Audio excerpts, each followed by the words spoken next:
Namaskar.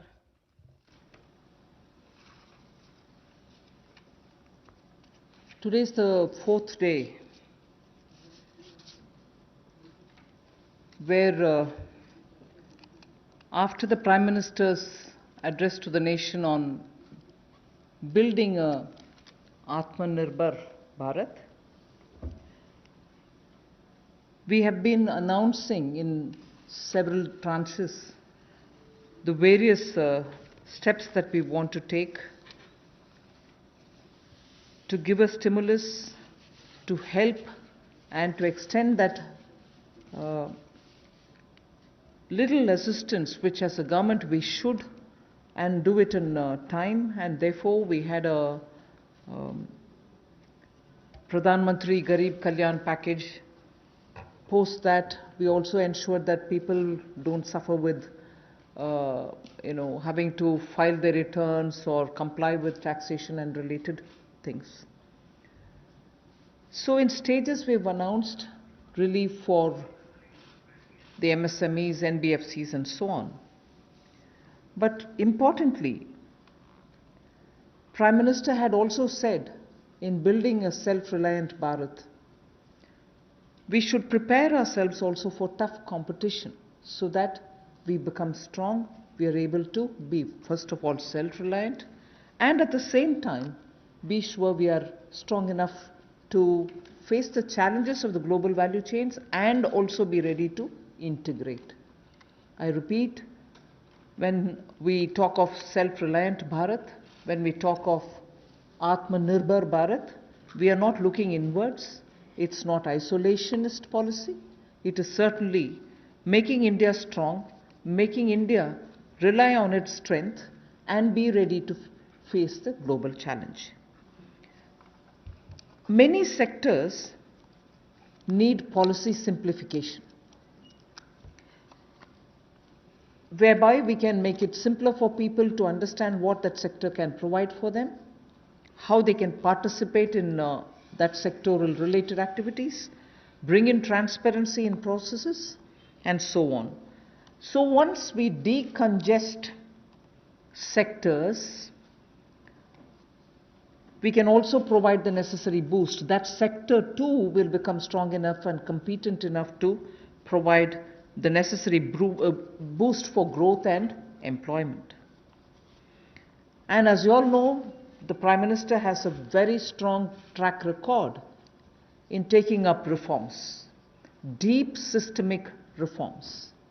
I'll just highlight those reforms which are worth recalling. And on those reforms, it was public knowledge and all of you all covered extensively the efforts that had gone to take everybody on board so that those reforms become everyone's reform. DBT, the direct benefit transfer.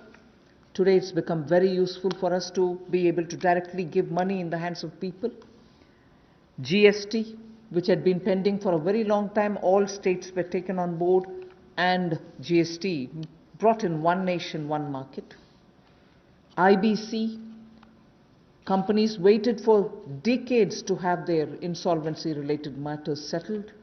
Limited success was felt through the various other programs, schemes which existed, SARFAESI or BIFR and so on. Then the several steps which were taken for ease of doing business so that India becomes an attractive destination for investment. You also had the public sector banks reforms, not only just infusing some equity but also making sure that they become professionally managed, although they are public sector banks and performing well, but still they needed to have more professionalism. So that was also, and giving independence for them, because that's an area in which I would take extreme pride to say, between 2014 until today, you wouldn't have had one phone call going to any one of the banks saying, give this loan to my cousin or my whoever. No cronyism has been developed through the banks. Direct taxation reforms, Revenue Secretary is here. Most unexpected time, the country saw that a drastic step had been taken, drastic but in a favorable sense. Power sector reforms. Udai was a scheme which was brought in with a great sense of wanting to clean up that sector. It has its challenges, but it was a daring reform. Coal sector and also water and irrigation. There are many such I can list, but Prime Minister Modi has been absolutely consistent in making sure reforms are taken up. So structural reforms are the focus of today's announcements. Today's announcements are focusing on structural reforms. The sectors in which these measures will be impacting are those sectors with these reforms which are going to be the new horizon for growth. And therefore, we see great potential in more investments which can be drawn with the reforms that we are announcing today. More production can be clearly marked, and certainly it will lead to a lot more employment possibilities.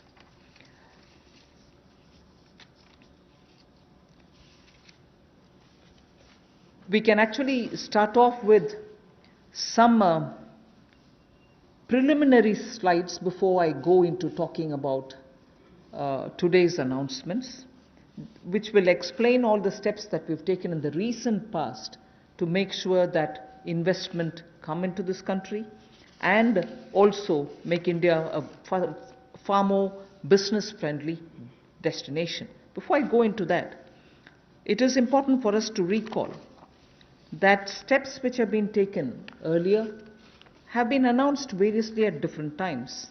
And because of the lockdown and because of COVID, I think time feels like as though it's been a long time since the budget was presented. It was only presented on 1st February. And just as soon as the finance bill got passed, the Parliament also had to very quickly close for the reasons of social distancing and so on. And just before February, we announced the National Infrastructure Investment Foundation, the fund that was launched. So, and therefore such steps have been taken. Clearly, these are the ones which are going to initiate a lot of things that we want to tell today, and also a lot of things that we want to do towards building an Atma-Nirbhar Bharat. So if we can go to the first slide.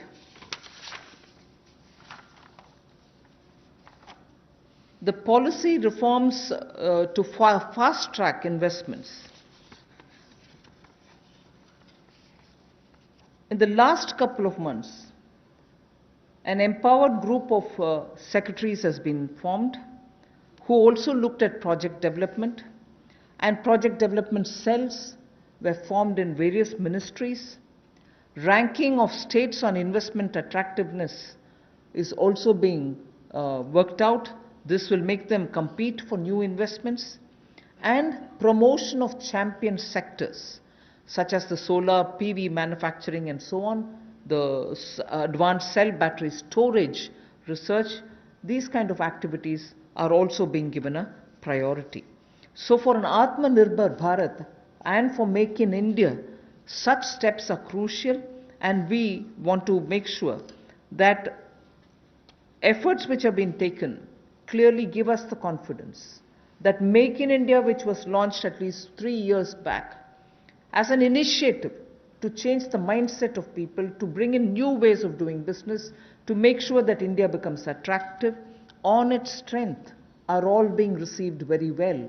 So today, if I look at Make in India for Atma-Nirbhar Bharat, the foundation was laid earlier, and many investors have found that India's market, size of India's market, the aspirational middle class, the rule of law which prevails, and also making sure the talent pool which exists in India makes India an attractive destination for producing for India and also for producing in India and exporting from India. So that is exactly what has been shown here, and incentive schemes are being given for these champion sectors. So we need to clearly understand the purpose with which, when we talk of Atma-Nirbhar Bharat, it is on all these steps building India's strengths. The next slide would show you that attempts and also efforts have already started for upgradation of industrial infrastructure. I'm saying all this because the reform steps that I'm going to announce will have all these also having a play in the various steps that we are announcing. Upgradation of industrial infrastructure is something which we need to talk about afresh, although industrial infrastructure, industrial land banks, and also clusters have been recognized long time back. But they're all somewhat being utilized, many of them lying unutilized. So now using technology, we are making sure these land parcels are, through GPS, GIS mapping, are able to be identified, location cleared, their challenges being identified, common facilities which have to be created will all be done. 3,376 industrial parks and estates and SEZs have between them, have among them 5 lakh hectares, all of them mapped as industrial information system can map them for future use. So this will be a part of the portal which will be running, so that it will be available for any future potential investor to say, I know land exists there, we can go set up a business there. In the meanwhile, the state government working with the center is going to provide all the common facilities. So all industrial parks also will get ranked by 2020-21, so that we know what is the level of readiness that they have and how ready they are for competition. So with this said as a broad introductory statement, I just want to highlight the 8 sectors about which we are going to talk, where reforms are being brought in: coal, minerals, defense production. I read out separately the next 3, although they together contribute for flying, airports, and also aerospace related matters. Airspace management, airports, MRO, which is maintenance, repair, and overhaul. So those 3 all go over to the civil aviation area. Distribution companies in the union territories, power distribution companies in the union territories.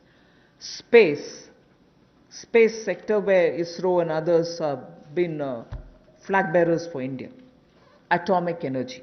So 8 sectors, but I will be showing you about 10 to 12 slides, all of them explaining each one of these sectors in detail. नमस्कार। आत्मनिर्भर भारत की जो कल्पना माननीय प्रधानमंत्री जी ने हम सबके सामने रखी थी और 20 लाख करोड़ का पैकेज देश भर के लिए लाए थे, उसी कड़ी में आज चौथी प्रेस वार्ता में नए क्षेत्र कौन से हमारे विकास के लिए हो सकते हैं, उसको लेकर क्या बदलाव, क्या रिफॉर्म्स लाई जा सकती हैं, उसको लेकर आज हम आप सबके सामने आए हैं। क्योंकि माननीय प्रधानमंत्री जी ने कई बार पहले भी कहा है, रिफॉर्म, परफॉर्म, ट्रांसफॉर्म, और उसी दिशा में सबसे पहला कदम है रिफॉर्म्स लाने का। पिछले कुछ दिनों में एमएसएमई सेक्टर हो या एग्रीकल्चर सेक्टर हो, इनकी परिभाषाएं चाहे एमएसएमई की हो, ये एसेंशियल कमोडिटीज एक्ट की हो, एपीएमसी एक्ट की बात हो, इनको बदलने से ही इतनी पॉजिटिव बातचीत पूरे देश भर में हो रही है। एक सकारात्मक सोच इन दोनों वर्गों में देश भर के करोड़ों लोगों के बीच में चल रही है।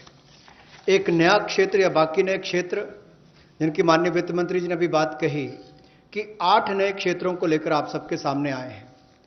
यह भी कहा कि आत्मनिर्भर भारत को कड़ी प्रतिस्पर्धा के लिए तैयार रहना होगा, हर चैलेंज के लिए, चुनौती के लिए तैयार रहना होगा, और जहां जहां नीतिगत बदलाव चाहिए वहां वहां नीतिगत बदलाव लाने के लिए भी हम लोग तैयार हैं।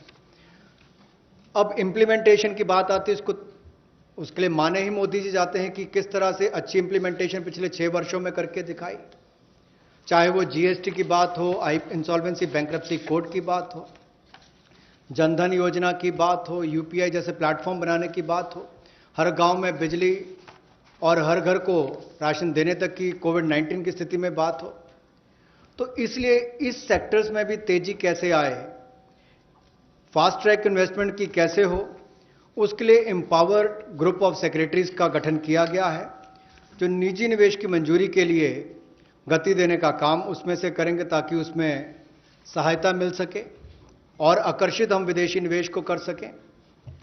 प्रत्येक मंत्रालय में प्रोजेक्ट डेवलपमेंट सेल बनेगा जो ये तय करेगा कि किस क्षेत्र में निवेश आ सकता है, कौन निवेशक हो सकता है, इनसे बातचीत करेगा और राज्यों से और केंद्र से बात भी करेगा ताकि निवेश करने वाले को कहीं पर दिक्कत ना आए। एक तरह से हैंड होल्डिंग करने का काम यहां पर होगा। राज्यों की रैंकिंग भी होगी, उनकी कितनी अट्रैक्टिव पॉलिसीज है कि इन्वेस्टमेंट के लिए, यानी कि निवेश के लिए कितनी आकर्षित करने वाली उनकी योजनाएं हैं, उसके ऊपर डिपेंड करेगा उनकी रैंकिंग को। और नए चैंपियन सेक्टर्स को बढ़ावा देने के लिए, चाहे वो सोलर पीवी हो, इसकी मैन्युफैक्चरिंग की बात हो, या एडवांस सेल बैटरी मैन्युफैक्चरिंग की बात हो, इसके लिए भी जो भी इंसेंटिव देने होंगे वो भी हम लेकर आएंगे ताकि इन क्षेत्रों में भी बढ़ावा, ऐसे और कई क्षेत्रों में भी बढ़ावा मिल सके जो नए चैंपियन सेक्टर्स हैं। अब इंडस्ट्रियल इंफ्रास्ट्रक्चर की अगर बात करें, औद्योगिक बुनियादी ढांचे में उसके उन्नयन के लिए इस योजना को लाया गया है ताकि देश भर में जो लगभग 3,376 industrial park, industrial estate, SEZ, ये लगभग 5 लाख हेक्टेयर्स में फैले हुए हैं और इन सब की जानकारी आपको औद्योगिक सूचना प्रणाली यानी कि IIS पर मिलेगी, जिसकी GIS मैपिंग की जाएगी ताकि निवेश करने वाले को कोई दिक्कत ना हो। जो उसको बाद में दिक्कत आती थी जमीन से जुड़े मुद्दों को लेकर, वो भी दूर होगी। जमीन की उपलब्धता भी 5 लाख हेक्टेयर के लगभग जो इंडस्ट्रियल हमारे स्टेट्स हैं या हमारे पार्क्स हैं उनमें भी जो होगी उसमें उनको लाभ मिलेगा। और इसीलिए इस योजना में बदलाव भी लाया गया है। इसको मिशन मोड पर, चैलेंज मोड पर किया जाएगा ताकि ज़्यादा से ज़्यादा निवेशकों को जमीन जल्द से जल्द उपलब्ध राज्यों में करवाई जा सके और इसके लिए कनेक्टिविटी में भी सुधार होगा और कॉमन इंफ्रास्ट्रक्चर जो है उसमें भी अपग्रेड करने का काम किया जाएगा। The first of the 8 sectors that I want to speak about is coal. There are 4 slides all speaking about the various steps, but I will run through about all the 4, even though the sequencing may be a bit different. We are bringing in commercial mining in coal sector. You know, coal, as all of you all know, coal is a government monopoly. That government monopoly is what is now being removed. Commercial mining of coal on a revenue sharing basis would help more coal availability and also more coal availability at market prices. So this will be far more efficient and more people can get to using it. Liberalized entries will be allowed for people to participate for a range of coal blocks, and for those who produce well before the deadline, incentives also will be given. But let's first understand, if India, which is the 3rd richest or which has the 3rd largest and 3rd large valued coal availability in its mines, in untapped mines, meaning it has the 3rd valuable deposit of coal, and we still import coal, and we still sometimes feel that the energy sector is suffering because raw material